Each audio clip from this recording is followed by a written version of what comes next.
संवृते खुद्वजे ख्वस्माकं ज्या इखवस्ता जयन्तु अस्माकं वीरा उतरे भवन्त्वस्मात्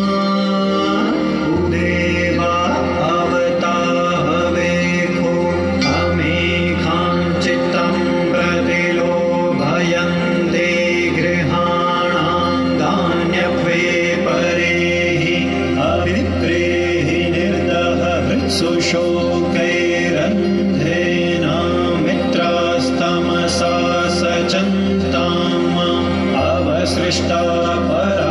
परापतशरव्ये ब्रह्मसघोषिते गच्छा मित्रान् प्रपद्यस्व मामेखां कञ्चनोच्छिखः प्रेता जयता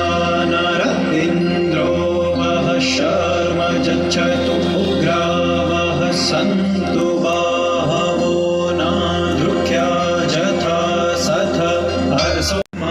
अस्माकमिन्द्रः संवृते खुद्वजे ख्वस्माकं ज्या